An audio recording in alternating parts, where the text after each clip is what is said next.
Thanks, Sean. And thanks everyone out there for coming and participating. So by way of further introduction, I work with Dr. Belinda Batten and Dr. Robert Pash in the Marine Renewable Energy Laboratory in Boren, and all of us investigate in some aspect or another, of course, wave energy converters. My facet of that is based on Pendulum wave energy converters, and to introduce that, I have two companies. One's Neptune Wave Power, the other one's Willow, and these two converters are based on an internal pendulum that swings around. The axis of rotation is perpendicular to the still water plane, and it's by the undulating ocean waves that cause the pendulum to move around. So my job is to help characterize this, model this, and then apply control to it and see what type of power output we can get from these types of devices based on various control schemes, and to provide benchmarks and reference data for other people to further develop it. Unfortunately, there's not a lot of data out there or research on these that's public. In fact, the majority of information I've been able to come by are from patents that, in particular, Neptune Wave Power has issued with the US government. And also, another major aspect is I'm trying to avoid any one specific design in particular. So my model is based on just a very generic pendulum-based wave energy converter, PWEC. And to give you a further insight of how this works, in addition to how I just described it, there's this brief animation. So you can see as the wave comes in, the pendulum rotates, and that's its power takeoff. Okay.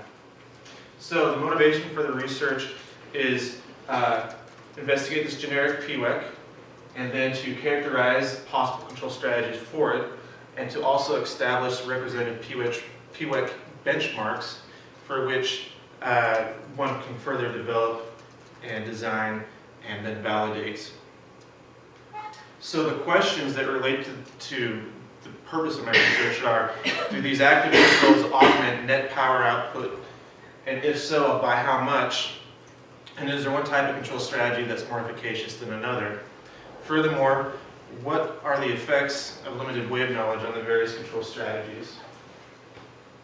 So the approaches and methodologies that I'm going to use and have used to address these questions are first to develop a dynamic model of the PWEC with the pendulum, develop a model for the oceanic hydrodynamic wave environment that's based on both regular and irregular waves, and then develop two control strategies, one type based on complete wave knowledge, the wave profile, and the other one taking a more realistic interpretation of what the environment's actually doing, so limited wave knowledge. So right now, I'll introduce the dynamic model of the PWEC.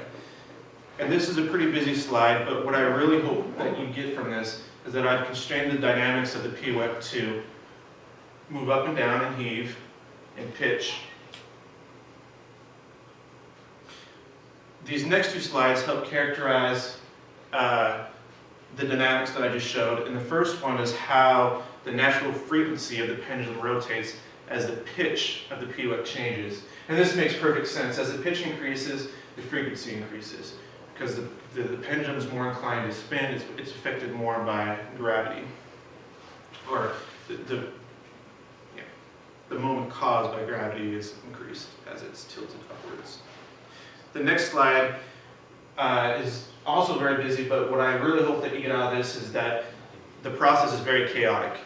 So this is a bifurcation plot. You see these steady lines indicate either fixed points, states of equilibrium, be they unsteady or steady, or limit cycles, like at that bifurcation point over there. But in these large spanses, the data points are completely, I don't want to say random, but I'll just say chaotic. So even though the system's deterministic, it's not really predictable. And that's something that the control and the designer has to overcome as well. So now I'll move on to the hydrodynamic environment and how I went about modeling that for these monochromatic waves and these stochastic irregular waves. And my intention is to model as best I can what one might design for off the coast of Oregon. So these values, the wave height, wave period, significant wave height, significant wave period, are supposed to be reminiscent of what one would see in Oregon deep water. two equations, not meant to inundate anyone. In fact, most of you are probably familiar with this, but this is the foundation of which I'm basing my hydrodynamic modeling off of, and that's linear wave theory, potential flow theory, and then from that I developed a pressure field through that Boren equation that has two basic components, a hydrostatic component and a hydrodynamic component. From these two equations, the most important part to get from this slide is this image here. This image shows the various isolines that exist within an ocean wave environment, and these are essentially the pressure that will affect the PWEC. And it's with this pressure that when you stick the PWEC in the water, you can develop the forcing that's acting on the PWEC. Now, up there in the upper right-hand corner, I have Freud-Krylov, and this type of approximation says that the presence of this PWEC and this wave field does not affect the pressure. And so, essentially, the pressure lines stay the same from the PWEC not being there to the PWEC being there. This is valid when the characteristic dimension of the floating body is small enough that the large wavelength doesn't affect, or the pressure isn't affected by the presence there. Okay. So that's great. Now I have an equation for pressure. I know that my object's small enough that's not really going to influence the pressure field underneath it. So now I need to take the pressure and integrate it over the wetted surface area. So what I did is I took a computational model like this and divided it into sections. So the lines break up the panels, and the different coloring is just to help us visualize what's going on. The data points in the middle here indicate the centroid, the geometric center of each panel. When the geometric center of each panel is checked in the simulation software and it's below the wave profile, then it determines the force on that particular panel. And so you can imagine with every single panel, a calculation is done to see if the panel is first underneath the water line, and if it is, then it finds the force and takes into account the normal vector in on the panel. It sums all the force vectors up, and I'm able to obtain the force due to the wave and also the moment due to the wave, heave and pitch. So to make sure we're all on the same page, now this is pretty straightforward, but for the monochromatic wave, it can be defined essentially by two parameters, wave height and wave period.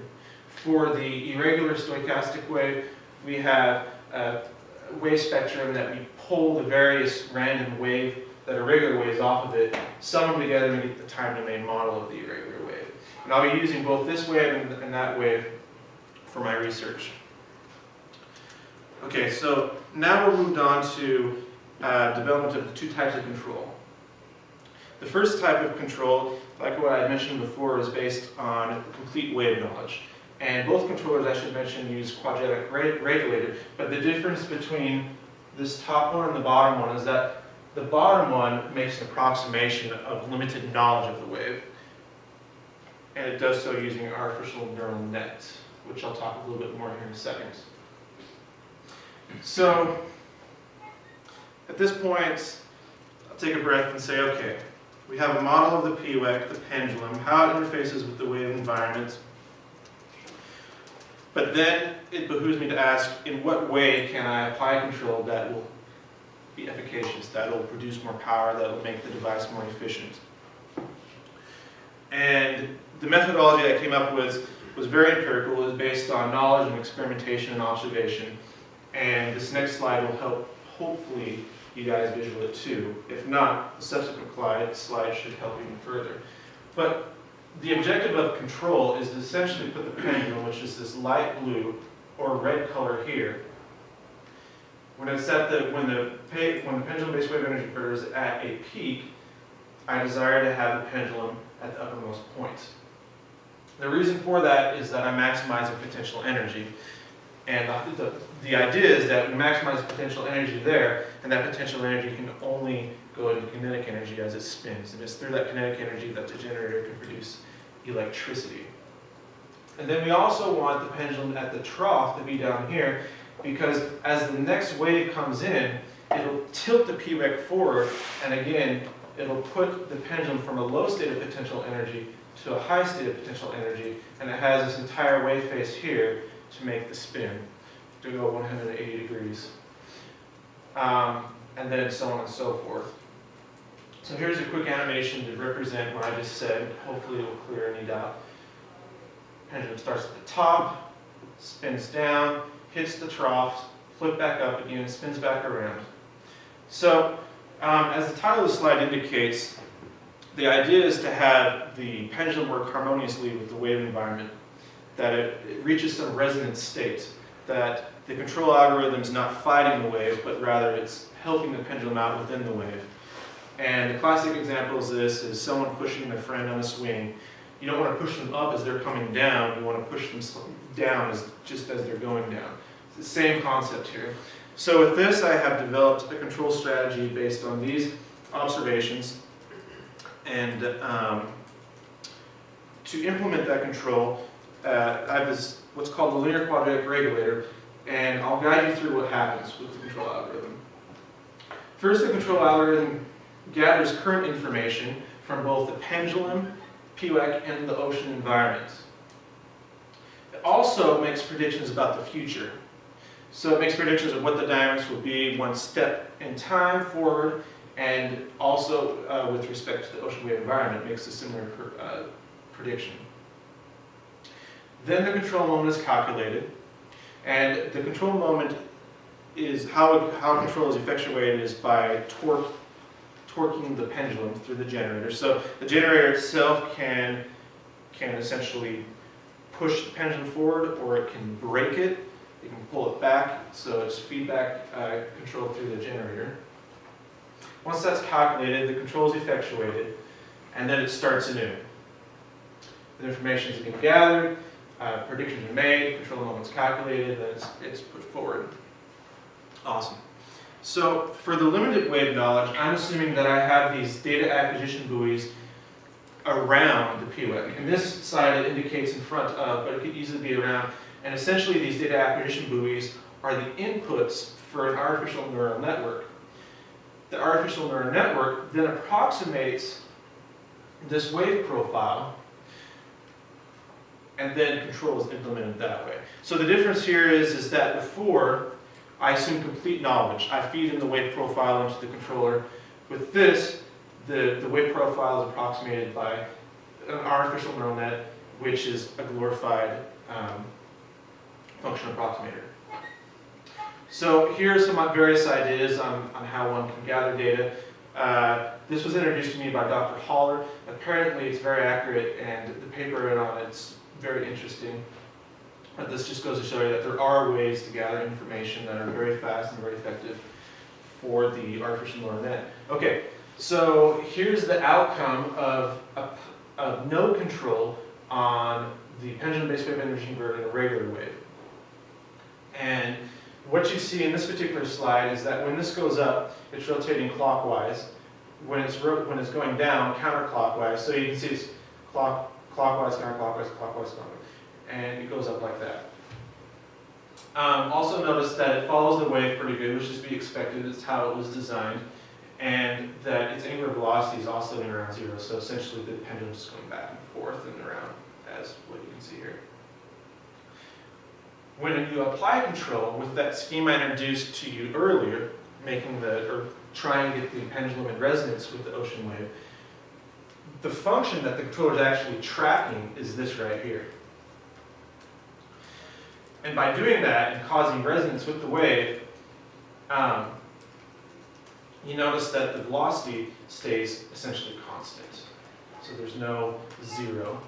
And that's important. Please hold questions at the end. That's important because when the angular velocity of the pendulum is ever at zero, then the kinetic energy is at zero and no power is being produced. This is the irregular stochastic wave with no control. The plots are similar in that counterclockwise, clockwise, counterclockwise. So here are the results. With no control on the regular wave, the power output is 0.18. And the scale of this device is a ½ meter in diameter and a ¼ meter high. And the reason for that dimension is because later on we're going to validate it, and we need to have it be maneuverable, and also it's in a size indicative of like a data acquisition buoy. Okay, and then so this is when you do apply control with full knowledge, and this is when you apply control to regular wave with the neural net. They're the same, and this makes sense because the neural net can approximate a sinusoid essentially 100%. For the irregular wave with no control, there's a jump, and this too makes sense because there's higher peaks in the irregular wave, whereas with the regular wave, it was consistently lower. So the question is, well, what about a regular wave with control, full knowledge, and what about a regular wave with control, neural net? To find out, I would invite you all to attend my thesis on June 5th at 12 noon. So my concluding remarks real quick is that there is considerable interest in adapting, from my perspective, adapting learning-based control algorithms to the pendulum-based wave energy converter to see if there's other resonance frequencies, how to adapt your time horizon for the controller, and so on and so forth. The second concluding remark is that on May 17th, Andrew, I want to raise your hand real quick. He and his fellow seniors will be presenting the prototype that they developed for Sean for our lab. And you guys can go check it out. It's pretty cool. It works, it functions, the pendulum swings around. And finally, of course, thank you everyone very much for coming out and letting me talk your ear off. That's it.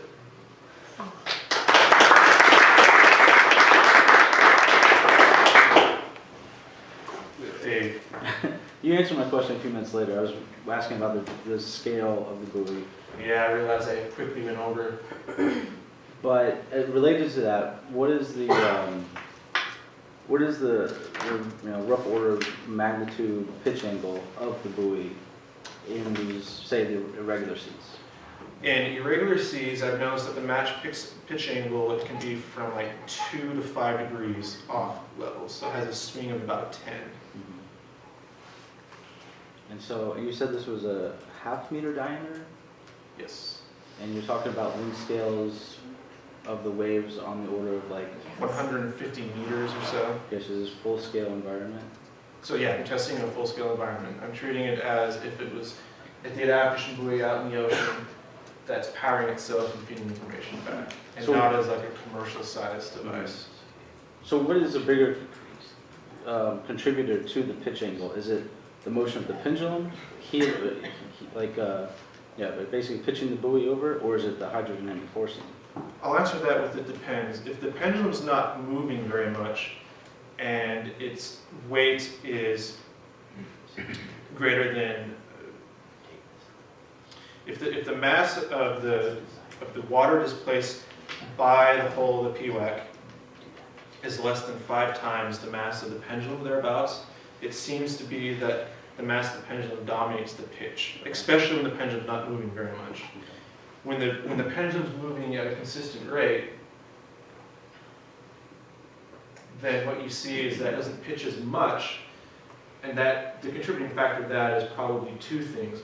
The first one, so here when it's moving at a constant rate, the first thing is that you have that gyroscopic effect that prevents it from wanting to pitch. Mm-hmm. Also, the average position of the pendulum is such that it cancels its pitching out. Mm-hmm. So in that case, the dominant pitching force, I would argue, would be the wave.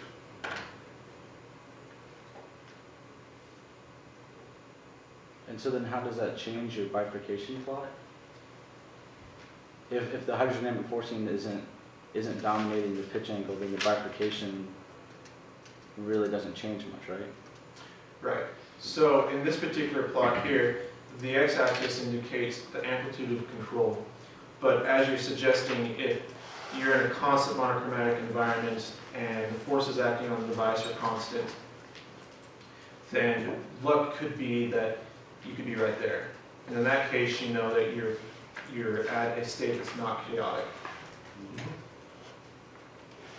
But as soon as you start applying a control to the pendulum, especially if it's an oscillatory moment, then all bets could be off. And that's actually one of the advantages of the controller that I'm using, this linear quadratic regulator, is because it's constantly updating the gains. So even if it could be in a chaotic regime, in the next moment it may not be, and it can adjust the gains accordingly, because you place the weights on how much you want to allow it to apply control, or how important it is that it be at that position. So it's a really neat way to, for me, the designer, say, hey, ideally I would like the pendulum at that particular spot, at that particular time in the wave, but if it's gonna cost too much, then it's okay.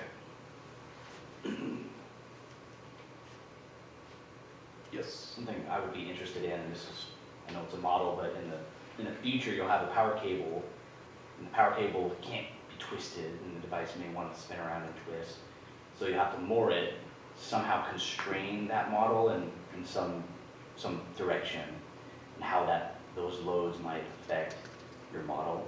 I'm assuming at some point someone's going to ask you a hard question about future research and that type of thing. Maybe it's an early thesis defense question from the back room. I originally started designing this with all degrees of freedom, 7. But it soon became apparent that not only was that very cumbersome, but also the dominant features of the forcing on the PWIC was in heave and pitch.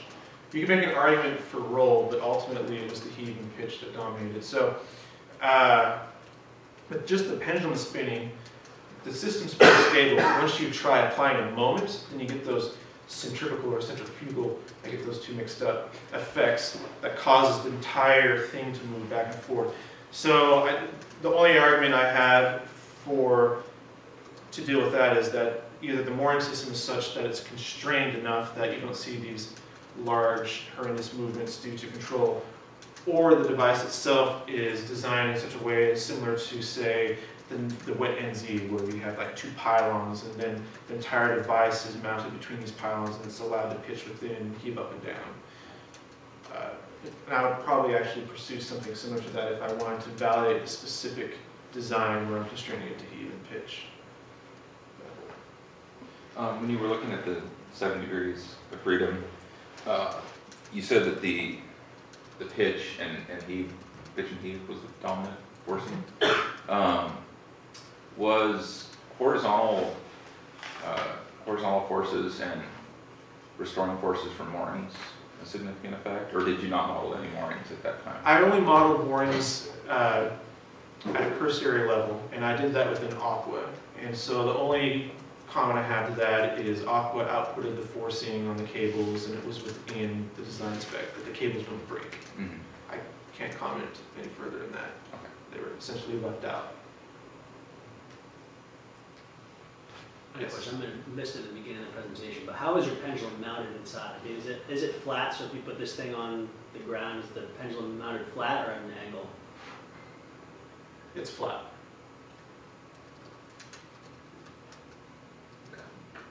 So yeah, if we brought in the seniors prototype, the pendulum would be flat and the axis of rotation would be perpendicular to the floor. Did you give any thought to mounting it at an angle instead? No, and the reason for that, believe me, I came up with lots of sort of novel, creative ideas, but ultimately it was in my best interest to keep it as generic as possible, so it was just left at generator gearbox, a pendulum, and 2 bearings. But there are lots of ideas. If you look at the Wello design, they've actually, it appears to me, designed in such a way to take into account that dominant heave and pitch, right? It's not immediately apparent that they're too concerned about sway or roll. But on the other hand, if you look at the Neptune wave power, it's symmetric, so maybe they are more concerned about the other features. Yeah, I think, This is probably outside the scope, but I'm glad you went back to this slide. It looks to me like, and my question is related to scalability of this. It looks like to me that the Wello design is trying to take advantage of a parametric rolling situation. And there's been a couple different concepts dating back to like 2008, 2009 who tried to utilize that. But obviously you can't get parametric rolling until the scale of your your buoy is about the same as the scale of the wavelength of the wave. Yeah, I mean, if you look at the staircase here, this thing's huge. That's huge, right? So I guess my question is, how does your method scale, taking into consideration parametric rolling? I can't comment to that. I have not made an attempt to scale it. The only thing I can say is that all indications show that scaling of the PWEC is a strong possibility. So in other devices, there's been issues with scaling, but it appears that with the PWEC there shouldn't be as many issues because obviously these people were to invest the money they are. But beyond that, I can only comment on the size of like a data acquisition buoy. I know Neptune Wave Power plans their commercial device in the West Coast to be 15 meters across. 15 meters. They're currently testing a 3-meter device in New Hampshire. That still seems sort of small with what Yeah. you're saying. But yeah.